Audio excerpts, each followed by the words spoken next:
Hello, everyone, and welcome to the Master Series, your guide to intelligent production, brought to you by Entertainment Partners. I'm your host, Natalie Nelson. In the Master Series, we focus on important issues impacting the entertainment industry and its workers through in-depth discussions with legal, tax, payroll, technology, and production experts. And today, our experts will be discussing the recently reformed UK tax relief and how productions can benefit not only from the incentive, but the many resources available to productions filming in the UK. For over 46 years, Entertainment Partners has been at the forefront of the industry and continually invests to ensure that our clients and their productions are successful. As a global leader in entertainment payroll, production finance, and production management solutions, our integrated cloud-based digital solutions support every phase of production, and our established and growing team in the UK specialize in product, engineering, customer support, and tax and accounting services. And our US experts, some of whom you will hear from today, offer decades of industry experience and the best guidance in the industry. Now we have two quick housekeeping items as we get started today. First, we encourage you to join the conversation by posting questions for us in the Q&A section of the Zoom call. You can do so by clicking the Q&A icon located in the Zoom navigation menu, and we'll do our best to save time at the end of today's discussion to answer your questions. Also, please take 30 seconds to answer a short feedback survey after today's discussion. This includes the opportunity for you to give us feedback as well as suggest topics for future webinars. Your feedback is very important to us, and 30 seconds is all that we ask. Now I'm pleased to introduce today's panelists. First, today we are joined by Sam Collette, Senior Partner at FLB Accountants. Sam has over 20 years of experience in finance leadership positions as CFO and board director, and is experienced working with productions to support a range of finance and accounting assignments. Sam joined FLB Accountants in 2020 to help enhance and grow the offering of the media and entertainment sector, and he is currently managing clients with corporate accounting, production and post-production accounting, and UK tax incentive requirements. Previously, he was finance director for a leading private equity firm making investments in film and high-end television. Also with us today is executive producer Rupesh Parekh. A producer and executive producer, Rupesh works predominantly with the high-end TV and streaming space. Most recently, he has produced critically acclaimed series for Lucasfilm, Bad Wolf Productions, and Heyday Films, and has worked closely with NBC Universal, HBO, and Disney. His recent credits include Willow, His Dark Materials,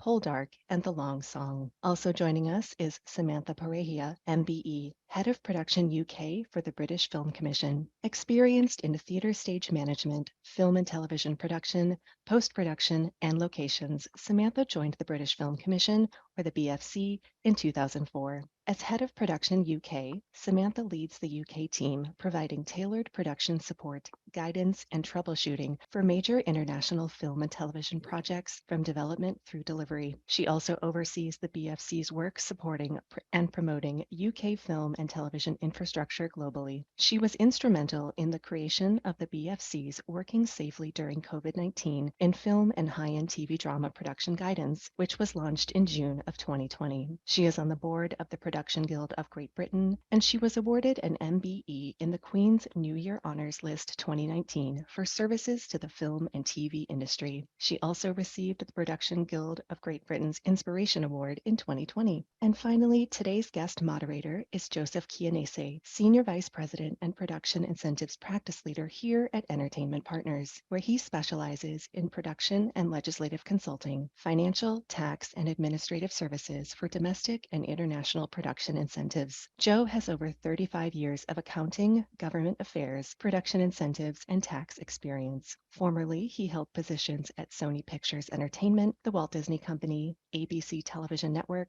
Paramount Pictures, and Ernst & Young. Welcome to all of our panelists for today. It's wonderful to see all of you. Hello, everybody. Wow. So coming to you live from Los Angeles and live from London. So I will just say good day, because it's good evening in London and good morning, Los Angeles. So hello, everybody. So let's get started. And I'll just start by saying, it's no secret that I am a huge, huge fan of the UK. Great history, great scenery, great theater, great pubs, great people, great production attributes, right? It's Great Britain after all. So let's start, Rupesh, I want to start with you. One of the the terms I've been hearing a lot is the three-legged stool. Like production is not just about incentives, but it's about crew, infrastructure, stages, incentives. So maybe from a producer perspective, let's talk about those things, talk about crew, infrastructure, and then we'll just talk a little bit about incentives, and then we'll really dive into incentives as we dive in a little bit further. Absolutely. I mean, I think that we've had, the last couple of years particularly have been interesting. I think coming out of the pandemic, there was definitely a call to action for more content and a burst of productions in the UK, filming predominantly in the UK as well. A little bit of work elsewhere in Europe, but predominantly making the UK their home base. And I think that's been great. As a result of that, it's meant that there have been an increase in facilities, stage space, not just in London. I think that's really important for our audience today who are not from the UK. I think there is such a vast number of space. I mean, there's over 40 stages available in the UK right now. And I think that alongside the work that the BFC and Skillset and many other organizations have done, has resulted in crew bases being built, nurtured, harnessed in those areas outside of London as well as within London. And so I think we're at a really exciting time where I think producers have a great choice. They can bring their shows to London, they can bring their shows to Scotland, Northern Ireland, to Wales, and they all benefit from the incentive. But they're also able to tap into world-class crew, world-class heads of departments and designers and costume designers, fantastic writers and directors, just generally world-class storytelling on a very, very high level. And I think that's something that we've really seen over the last few years, being able to kind of expose itself on an international scale. I think the UK has always had that talent there, but I think that the streaming platforms have given a much wider voice and an opportunity for those storytellers and those filmmakers, and I think that's only a good thing. I think the incentives completely assist all of that. I think for there to be a sustainable ecosystem in the UK, those incentives are essential. I think the fact that at a time when we are facing a cost of living crisis, at a time when globally there are economic strains, for the government to be able to continue to support audiovisual expenditure credits in the way they have done so, and to minimally, but still to be able to increase it, I think speaks volume to the standard of storytelling and the quality of productions we have. It speaks volumes to what inward investment brings to the UK. And I think it continues to support the thousands of jobs that have been created in one of the fastest growing sectors within the UK, and that is the film and TV industry.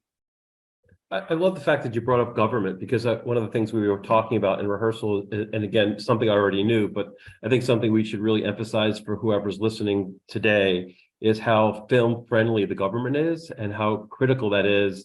Because in the UK, the film and TV industry is really an integral part of the overall economy. And so incentives drives that. There's no secret. Here in the US, it's unfortunate that incentives sort of ebb and flow.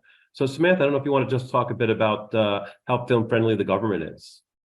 Yeah, I'd be happy to. I mean, the British Film Commission, my organisation, which is responsible for supporting what we call inward investment, so internationally financed film and TV. We're funded predominantly by government, by Department for Culture, Media and Sport, and by the Department for Business and Trade. And that in itself is a demonstration for an organisation such as us that's responsible for working on film and TV to be funded by government. It speaks volumes.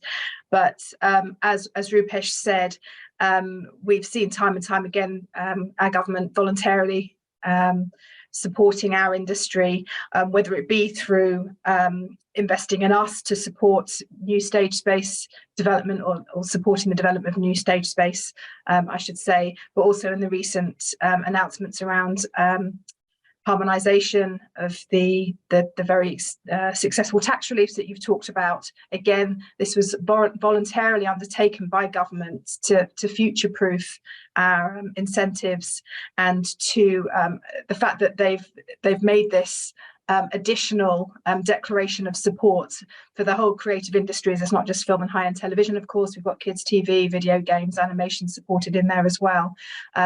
I don't think it's something that we should take for granted.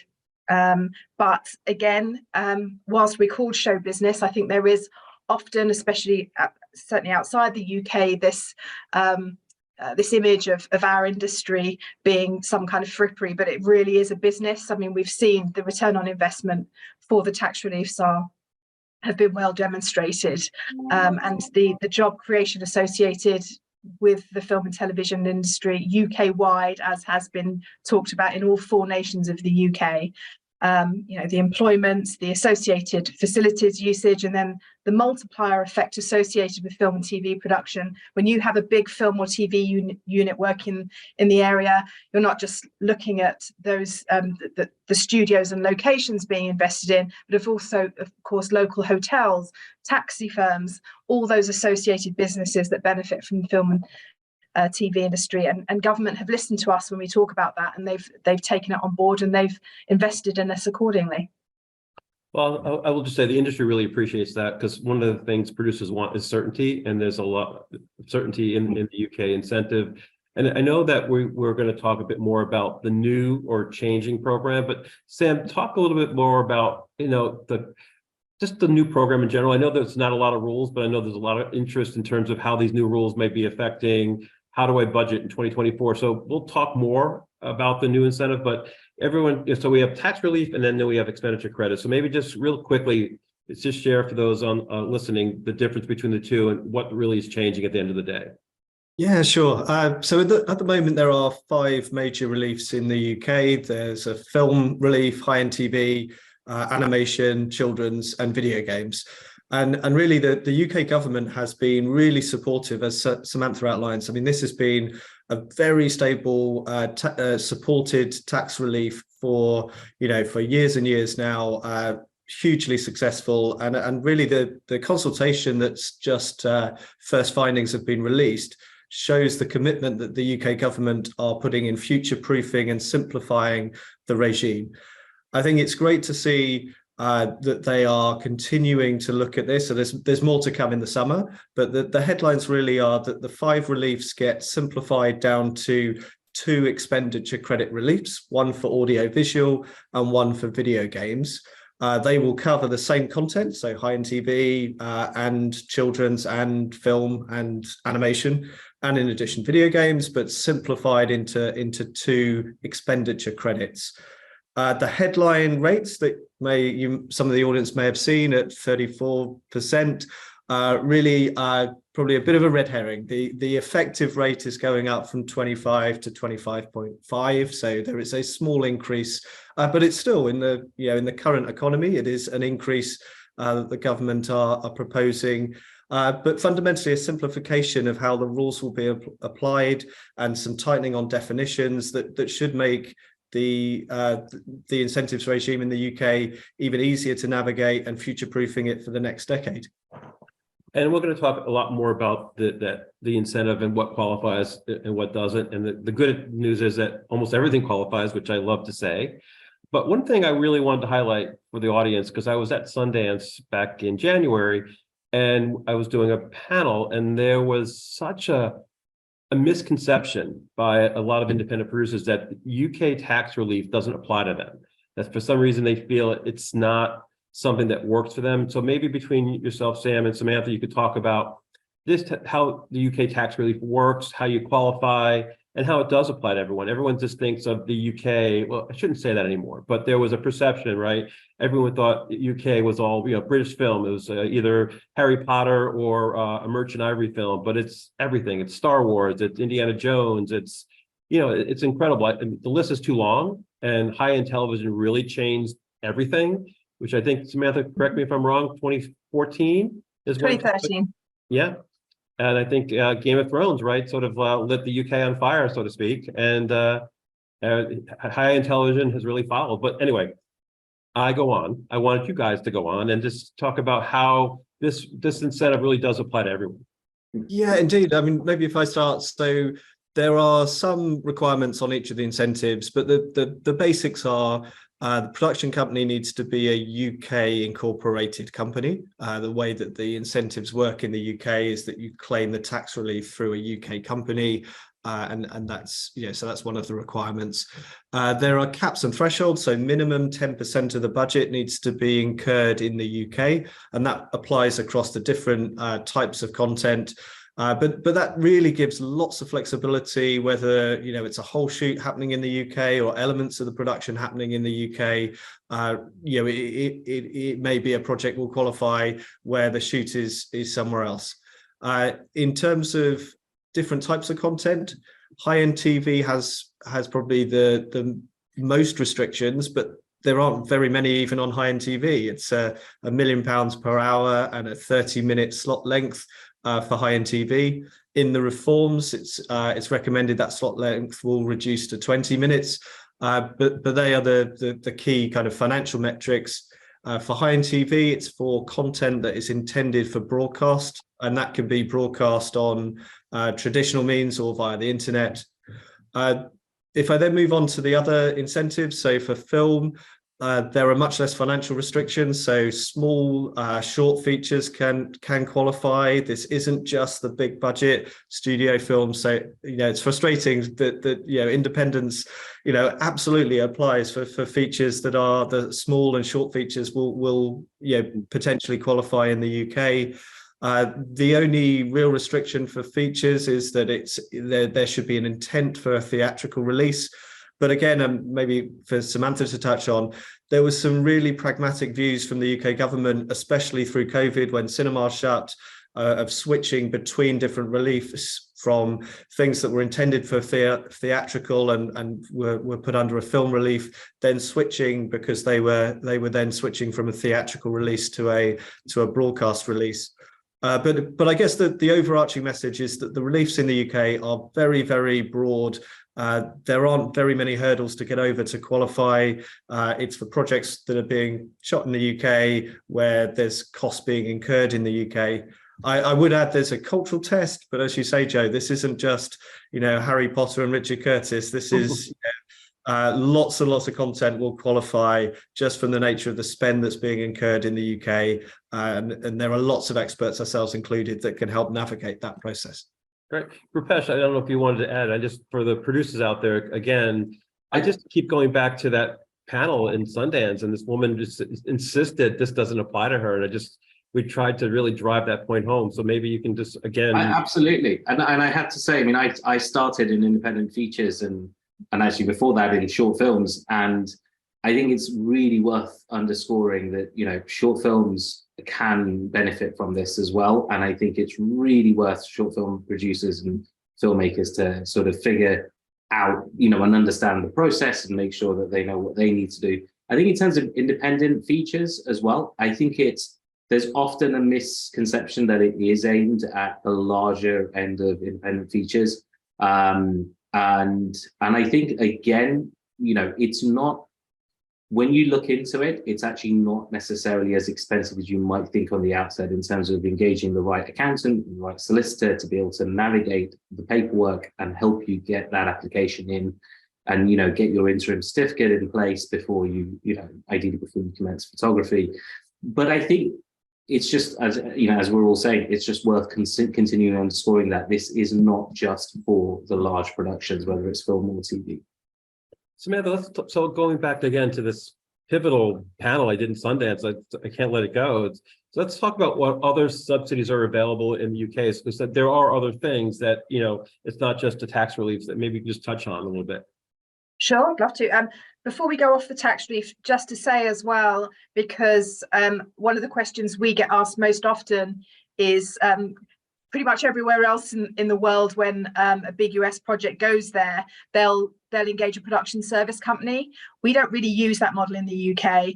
We use the line producer model, and they're an amazing group of freelance, independent line producers, executive producers, UPMs, of which Rupesh is a great example that will put together that production in the UK for them. And one of the points to add to what Sam was talking about, that everything is excuse me, worked around a UK limited company. That can be an off-the-shelf company that you don't need to be working through an existing established production company in the UK. A limited company in the UK can be wholly owned by a US entity, for example. So really important to understand that. It just needs to be registered within the UK corporation tax net.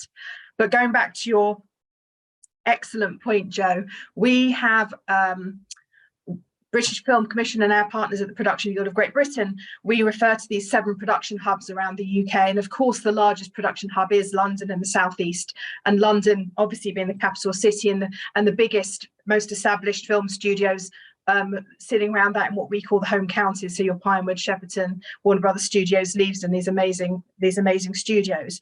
But even before that, you name-checked Game of Thrones, which some people still don't realise all seasons were based out of Belfast in Northern Ireland, and that was really the game changer. But those production hubs have built up around this, and it did.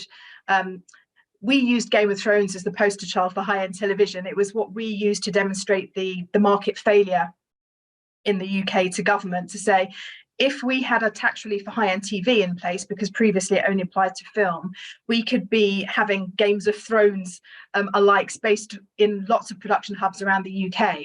Because not only were we not able to attract those internationally financed big TV shows like Game of Thrones, the reason we got that is because Northern Irish government worked with an amazing producer called Mark Huffam and the brilliant Northern Ireland Screen to work together to make sure that they supported that project, and it literally changed the face of Northern Ireland and the wider UK, because we used that as the case study, along with, actually I should say, Da Vinci's Demons, which was based down in Swansea in Wales, was a big game changer, as well, as Rupesh knows. Once we'd rolled out that tax relief, these different production hubs I've talked about around the UK, the 6 outside London and the South East, just grab the opportunity with both hands, and we've seen amazing infrastructure spring up in South Wales in particular, where you've got Dragon Studios and Great Point Seren Studios and Wolf Studios, of course. And then we just talked about Northern Ireland. We've got Belfast Harbour Studios, one of the newest purpose-built studios in the UK, alongside Titanic, which is where Game of Thrones was built, and they've got amazing build space there as well, where they've had big old Universal features shooting. You've seen Scotland now they're on, I think, the season 8 of Outlander, huge Sony Stars production, which is that production alone has had a similar effect on the Central Belt in Scotland as Game of Thrones had in Belfast, in fact, because the amount of training and investment that's gone in as a result of that has been remarkable. And now we've also got, so that's Ward Park Studios, and we've got Pyramid and the amazing First Stage Studios there. And then we talked about Wales, and then within the UK you've got these other production hubs. So you've got the Southwest, Bristol, where you've got Bottle Yard Studios, and then you've got the Northwest, which is the heart of BBC, and you've got Liverpool, Manchester, amazing studios now, the Depot in Liverpool, Space Studios in Manchester, and then you've got Leeds as well. So we've got these 6 really vibrant production hubs, and we're not just talking about places where you film pretty locations and bring all your crew up from London. We're talking about fully formed production hubs where you've got studios, you've got crew, and you've got the support services to feed and support those productions. And Rupesh knows better than I do, having just produced a massive Lucasfilm series down in Cardiff, for example. But going back to that, complementary to those production hubs, you've talked about the incentives. So just to be really clear, the UK film and high-end TV tax reliefs and all the others all apply for the whole of the UK, all 4 nations of the UK. But in those what we call devolved administrations of Northern Ireland, Scotland and Wales, we have additional top-up incentives which work in harmony with the tax reliefs. They tend to be based on a ratio of investment to spend. So the more you spend in those areas, the more they'll give you. But there tends to be, if you put £1 into their economy, they'll give you a certain amount. And that's often up to negotiation. It will depend how valuable that production is to the local economy, how many local crew you're using, how many local facilities, etc. And those kinds of models apply in Northern Ireland, Scotland and Wales. And then you've got slightly different models in parts of the UK, parts of England, I should say. So, for example, Liverpool have a different model, and Screen Yorkshire have an incentive there as well. So we would absolutely encourage independent producers as well as our big US investors to go and investigate the production hubs outside London and the Southeast, whilst still accessing, the London and the Southeast speaks for itself. Best post-production in the world, best visual effects, Oscar-winning visual effects houses, and progressively more virtual production opportunities as well. But as I say, not just in London, we've got 7 production hubs around the UK. We're very lucky. I'm going to stop talking now. No. I'd love to piggyback on that and just highlight. I think I have a lot of experience filming in Scotland, but also in Wales, where I've spent the last couple of years. And I have to say, I think what we were talking about in terms of support from central government, I think completely trickles down through to the devolved assemblies as well. And I think the Welsh government and the Creative Wales Agency were instrumental in Lucasfilm bringing a show to Wales for the last 2 years. But I think that the hub that's been set up there by Jane Transer and Bad Wolf is phenomenal. It's very much as in the same vein as Mark Huffam and Game of Thrones over a decade ago. It's investing in local crew, local facilities. It's not just all about bringing people in from London or from from abroad. It's actually nurturing that talent, and there are some amazing people out there in those local regions and those hubs, and I can particularly say that for Wales. And also, it's worth investigating with the Welsh government the additional incentives available for filming in Wales. I think that I don't want to speak too much on that topic. I think it's a producer conversation with the government, but I think that it's worth exploring what the opportunities are. And again, to underscore, that's not just high-end TV, it's not just big studio features, it's independent features as well. And also just a flag, I think that the cross collaboration between the Southeast and Bristol and Wales and in both of those areas, I produce shows like Poldark in Bristol, and I know from having worked on Da Vinci's, back in 2010, we would always share crew, and I think that as a result has meant that crew growing up in Bristol, crew in Cardiff and in South Wales have had the opportunity to kind of share good practice, learn from each other, and build a really competitive network and a crew base there. And I really highly recommend it. And I just add, actually, Joe, sorry, just to give a shout out really to Above the Line in the UK as well. I mean, for a couple of tiny islands, we certainly punch above our weight when it comes to actors, writers, directors. And I think that especially in the Northern Ireland, Scotland, Wales, I don't think people really get how much access to talent there is in those creative roles as well. And there are often additional incentives on top of those we've talked about when you're using, you're doing a local project with a local writer or a local director or a local company. So always worth looking into the creative talent that's available, as well as a brilliant crew, below the line crew.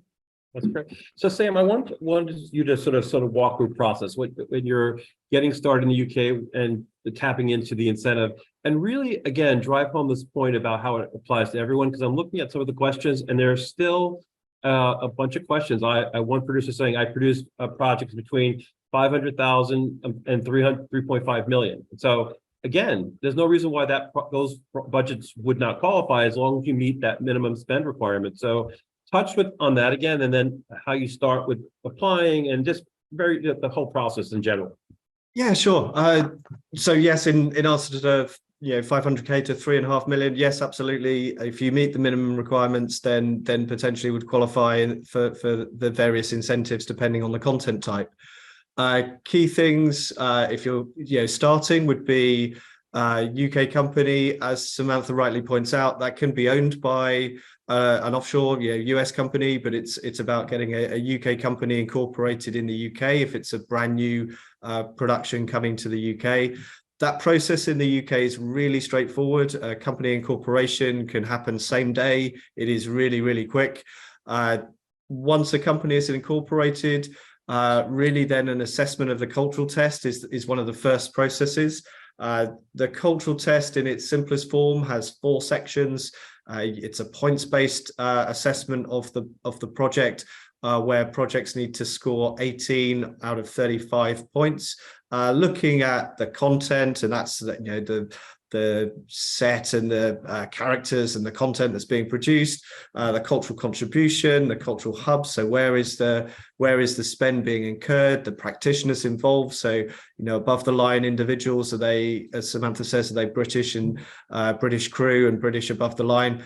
And that assessment really is the first step of getting a certificate to qualify. Making a decision on which incentive to go for. If it's if it's TV, high-end TV, there are, as I mentioned before, some additional hurdles on the spend per hour and the slot length.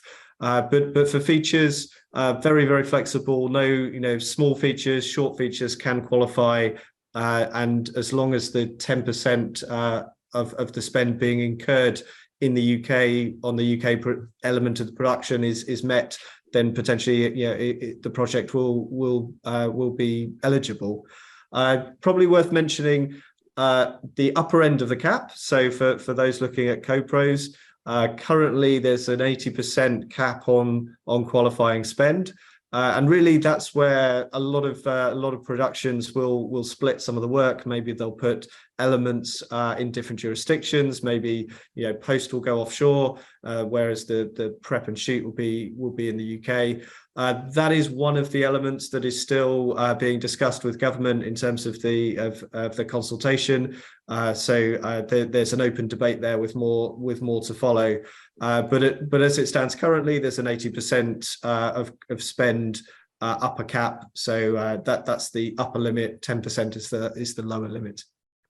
Can I just add something about the cultural test, Joe, if I may? Please. One thing to be talking about, as we were film-friendly government, the British government, sorry to talk about the B word and Brexit, but before Brexit even happened, the British government changed the legislation of the cultural test to ensure that it covered EU and EEA as well. So it's not a UK test, it's very much a European test. So whether it's your characters or the cast and crew working on the production, anybody that's living or so resident in anywhere in the EU or EEA or the UK will still qualify under the cultural test. So it's a very, very broad test. And as you noted, some of those projects, and you name checked some of the big franchises that are based in the UK, if people realise that those projects are qualifying, then you'll realise how very flexible that test is, and BFI and the British Film Commission and others can very happily advise on a case-by-case basis. The other thing I wanted to mention, which I forgot to mention earlier about our test, about our tax relief, is its inclusivity. So it's based on a concept called used or consumed. And this means that those elements that are run through that UK limited company, as long as that activity is taking place in the UK, it's nationality blind. So you can have Angelina Jolie or any international star working physically in the UK, and they're qualifying for the tax relief. Their salary is qualifying for the tax relief without a cap. So it really is incredibly inclusive. And I'm glad you brought that up, because again, a lot of questions are coming from our audience about the qualification of a non-resident ATL, which is a major element, right, of any budget. Typically, your above the line talent is a critical element of any budget. So, but use and consume, Samantha, go back to that, because it's not just a talent, right? I mean, you can base it. Talk about equipment, costumes. I mean, it doesn't have to be purchased in the UK, correct? Yeah, that's right. So.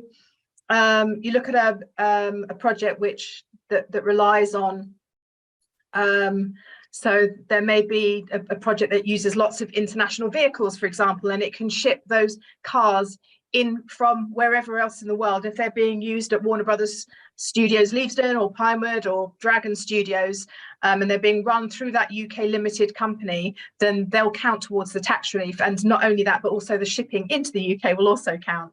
So it's very inclusive. It's all about maximising production, maximising the presence in the UK because of the investment that brings to the UK PLC. Yep. Sam, I want to go back, because that 80% cap, I know when people hear that number and they get nervous. Explain it's 80% of your overall spend. And so it's not 80% cap on what So there's a cap on what you spend. So the good news is, and after you explain it again, I want to go back to Rupesh. So you can take your spend and sort of move it around in terms of, what doesn't qualify in the UK, you bring it somewhere else, potentially qualify for incentive somewhere else. Yeah, absolutely. So we see lots of productions where there's elements that will go to Canada for VFX, for example, and it's 80% of the total budget that is the cap. So absolutely, productions, certainly if they're looking at multiple locations, or if they're looking at splitting elements of the workout, we'll look at the UK maybe as the hub to concentrate spend and qualify and tap out the 80% in the UK, and then look at other locations, and they can move stuff to Canada, for example, and then tap into their regime for the spend that is incurred under another jurisdiction. So very, very flexible in terms of how spend can be moved around. And Joe, sorry, I'm getting bored of my own voice, but No, never. One of the things that we've been doing a lot, again, since Brexit, is we've been signing these what we call memorandum of understanding, or memorandi of understanding, with European partner film commissions. We've signed them with Spain, Italy, Norway, and Austria so far. And that was an undertaking between us and those partner organisations. And I should say we're working across with lots of other European partners to develop these agreements, to say we have a lot of production in the UK, but we know that we as a jurisdiction are exponentially more valuable if you can jump off easily from the UK and go and work in Spain, go and work in Italy, go and work in France, go and work in Austria and Norway. So in order to do that, we've signed these agreements. They're not legal agreements, they're friendship agreements, but they're to say that we will work together with these European film commissions to ensure that we are helping facilitate that work between the UK and Europe, because we know that mutually we are more valuable together. So that 20% there, which was actually put in place by the EU when we were a member of the EU, has actually mutually benefited the UK and our European partners. So we would always say, come to us, and if you want to base your production in the UK, we'd love you to base the whole of your production in the UK, of course, always. But we understand that we want to be flexible enough, and we know that our partners in Europe do, and we can make those introductions to help facilitate that for visas and applying and qualifying for European incentives as well. That's great. Rupesh, let's talk a little bit about visual effects in the UK, because I know that, again, I want to hear about how great all the visual effects houses are and so forth, but also, while there isn't a standalone visual effects credit, again, visual effects only can qualify, again, if you meet the minimum spend and cultural test requirements. So just share a little bit on that if you could. Absolutely. I mean, I think we have world-class facilities and visual effects artists in the UK, and I think that's continuing to grow, has been over the last 20 years, frankly. But what I was encouraged by is that the new AVEC consultation will involve a conversation about the 80% cap, and particularly in relation to visual effects, because there have been several productions I've worked on and colleagues of mine that have worked on where there is always that discussion of, okay, do we take certain pieces of work and move it to a different jurisdiction to be able to capitalize on a different tax credit? That's Canada, or whether it's Germany or India or wherever it might be. And I think that in the same way that we have continued as an industry to invest in skills at all below the line levels, I think that we're already I think on par with the rest of the world when it comes to visual effects. I think in some cases, I think we're even better. But I do think that unless that investment continues, we do run the risk of falling behind. And I think in a world where virtual production is becoming more and more useful and being used, it doesn't always have to be The Mandalorian or something like that, even if it's just through previous work and a lot of pre-planning and LED screens. I think just a lot of conversations are happening about how people can be able to tell stories on such a larger scale in a very cost-effective way. And a big part of that is visual effects. But that means that we want to ensure that, as much of that production's budget can be spent in the UK and can be spent on visual effects artists and houses in the UK. It will encourage the training scheme. It will encourage better conditions for everybody working within that industry. It will continue to uplift the level of work that's going in visual effects in the UK. So I think that I'm very excited to see how that consultation pans out and what the outcome of it is. I also think, relating it back to, because I'm so conscious that a lot of these conversations can become about the higher end projects, I do think the more investment there is in visual effects at that higher end, that will make a big impact on those 300, 500, 1 million movies, because there will be the ability for these VFX houses to be able to provide more in-kind investment and more heavily subsidized, discounted investment in those independent features, because they're receiving more from the higher end projects. That money isn't going abroad to Canada, for instance. Right. Sam, talk a bit about the term unscripted, whether both from a feature perspective, docs and television, because again, I'm getting a lot of questions in terms of what about unscripted? So what does and what doesn't qualify in the world of tax relief in the UK when it comes to unscripted projects? Well, it's a great question, Joe, because actually part of the consultation has been to really tighten the definition of a documentary, and that's part of the latest consultation. So documentaries can qualify under the current and under the new regime. The things that don't are things like live events, news, current affairs, quiz shows.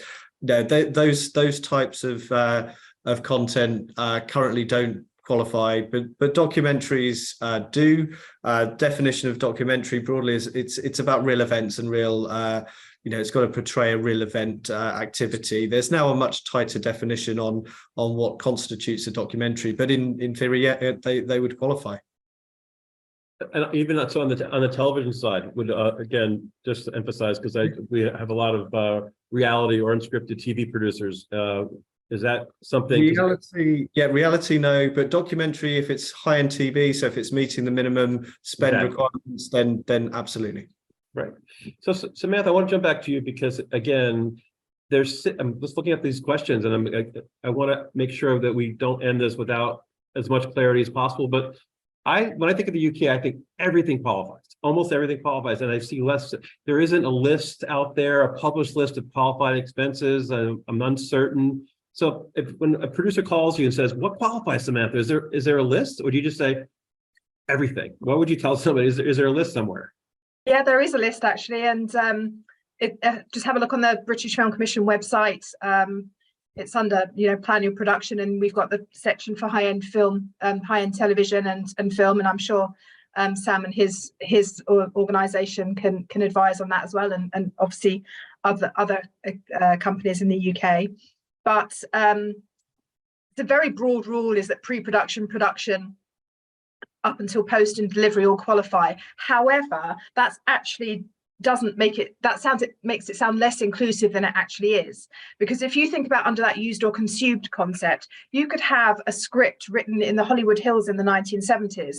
And because you're using that script, and most people would consider, script development happening prior to pre-production, even though it kind of can happen throughout these days. But that script that could be written at any point, you're using that during pre-production, production and post, and therefore that script is qualifying for the tax relief. So, your production designs, which can happen long before your pre-production. Thank you very much, Natalie. Very impressive. That's just gone into the chat there. Because that, so elements that are happening before pre-production, if they're used during pre-production, production, post physically in the UK, then those costs are going to be prorated, and that prorated cost is going to count towards your tax relief. So don't underestimate what is inclusive. And when you're trying to hit that 10%, that's in that 10% minimum, that's incredibly important to understand. And when you're just doing your visual effects and post in the UK, you're using your script, which was written in the 1970s in the Hollywood Hills during the post and VFX sector. So you're also prorating out the costs there as well. So it's always going to be a little bit more inclusive than maybe it immediately appears. So get advice from your experienced accountant, certainly, before discounting how much it's worth. I feel like I completely went off and didn't answer the question there, Joe. No, you did. And we got the link right there in the chat. So So so excluded. There are some excluded costs. Maybe Sam, I should refer to. I was just going to say, Samantha, that the big, I mean, basically, it's any cost incurred on the production. It's very broad. The things that wouldn't be included That's are inclusive, not excluded. included the non-related production costs. So things like distribution costs wouldn't qualify. So if it's very wide if it's related to the production. It's just the non-production related spend that wouldn't qualify. But as Samantha says, it's very broad in terms of that definition. Lots of people, including ourselves, that can help navigate that. And the one thing we didn't touch on, and I keep calling the UK incentive the gift that keeps giving, is the inclusion of participations. And again, any participations paid and taxed in the UK, which it would have to be anyway, would be qualifying. So again, for all our high-paid ATLs out there, their participations are definitely helped and supported by the UK tax relief. So important to highlight. So Very much so. It's hard to believe that we only have like 9 minutes to go, but I wanted to jump back to you, Sam, and talk a bit about the monetizing of the credit, some timing, because I know that there's also in the UK, it's somewhat unique how quickly you can get that money back. So talk about that, if you wouldn't mind. I was going to say, it depends which accountant you use, but of course. Yes, exactly. FLB, no. The UK government is not a barrier to this. So it is a very, once the production spend is kind of fully accounted for and the claim has been put forward, typically, it's weeks or a few months, but you're getting paid very, very quickly. Because this is going through UK companies as well, it is officially through the year-end tax return. In the UK, you can pick any date for your year-end, so you can align that with when you've wrapped and delivered the production to claim immediately. We've even seen examples where interim claims are made. At the end of principle, then an interim claim can be made, and then a full and final claim can be made when the project is delivered. So very, very flexible and certainly not. I mean, we've seen productions that have got big delays in other territories, waiting years to get paid their incentives.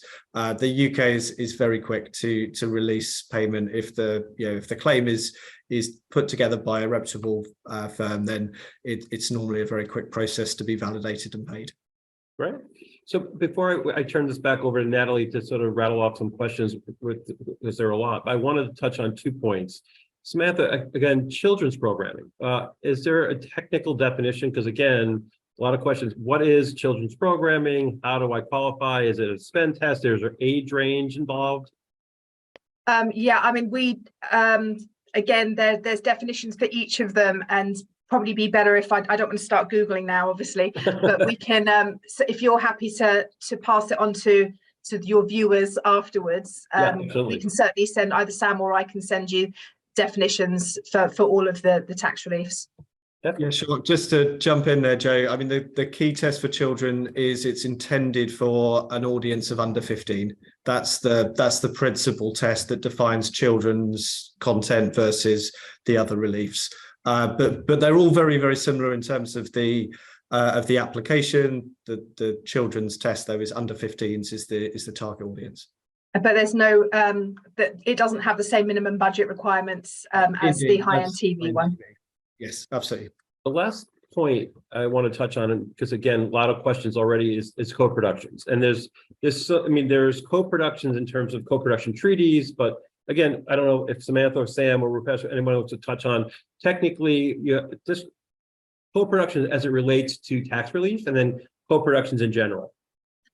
I mean, I'll talk a little bit about the definitions. I mean, especially on the TV side, most productions are co-productions. We have a huge number of amazing British production companies, and they're working with the likes of Netflix, Apple, Amazon, and the US studios all the time. And there's no treaties there.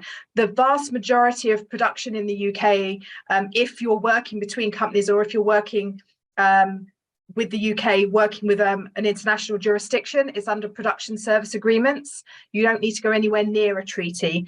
The treaties are very different beasts. They have their own purposes and they have their own work. The UK-Canadian treaty, for example, is extremely well used because if you structure your TV program under that, you can access the Canadian federal incentive as well as the UK incentive. So there are some very good reasons for using those incentives. 99% of major productions made in the UK, even if you're working with a international jurisdiction as well, are using production service agreements. They're not using the treaties, but we can certainly provide more information on those treaties if people are interested. And one thing to highlight, if I'm correct in remembering, if you're doing a co-production, the cultural test doesn't apply, correct? When you're doing that, if you're doing a treaty co-production, no, okay, it's a whole new set of rules. It's much more about the percentages of investment and spend for each. There's a minimum and maximum for each country participating in the co-production treaty. It's quite a different process. Right. So Rupesh, before I go back to Natalie with questions, I just wanted to give you a chance again from the producer perspective. We've covered so many topics. What is there anything that's sort of glaring at you that we didn't touch on that you want to make sure the audience hears, whether it's the incentive or producing in the UK, that we didn't touch on already? I think really just to echo what Samantha and Sam have been saying, in terms of how effective and user-friendly the credits are, and they continue to be. I think the benefit, not just for below the line, but also for above the line. And I think, who knows what's really going to happen over the summer with the WGA and the DGA. And, there are a lot of crew here in the UK and incredible writers and directors and producers who, benefit from being part of the production, but also count towards your expenditure here in the UK. So that's something also to flag. But I think really, I just go back to the fact that this is as user-friendly as it can be. I mean, I've worked in places around the world where, some of the tax credits are so complicated, and the time scale to get the rebate, can easily run from, 12 to 18 months. Here, it's so much more effective. It's great for independent film producers who are trying to cash flow effectively and to not borrow as much as well. So I think there's a whole sort of financing structure that FLB and other accountants can guide independent producers in as well. But it remains effective and it remains straightforward and simple. So that's my view. I appreciate it. So Natalie, I know we only have a few minutes left, and I've tried my best to cover questions. Is there anything from our audience that we didn't touch on that you'd like to ask the panelists? Great. Thank you, Joe. You did cover a lot of the questions that we got. We did get a few questions about specifics, and these will kind of touch back on what we covered. But in addition to the larger discussion about qualifications, we got a question specific about the percentage of U.S. crew that qualify in order to get the UK tax incentive. Is there a specific number that people should have in mind if they are coming from the US? It's not about numbers, it's about the UK's visa system. We have a very pragmatic visa system. We have something called a codes of practice, both for crew and for on-screen talent. Automatically above the line, your director, lead producers, DP, production designer, etc., are allowed to come in from the US. There's also other criteria. So for continuity, if a particular actor is attached to financing. However, we have the best crew in the world. So generally, in order to save costs, we'd say, maximize the use of talent in the UK. But we absolutely have the flexibility for creative decisions, or if there is a gap in skills, to bring in US or international talent where it's needed and where it can be justified. Wonderful. Thank you. We also got a question about qualifying costs. Are travel costs to the UK included in a production cost, or is it only travel within the region?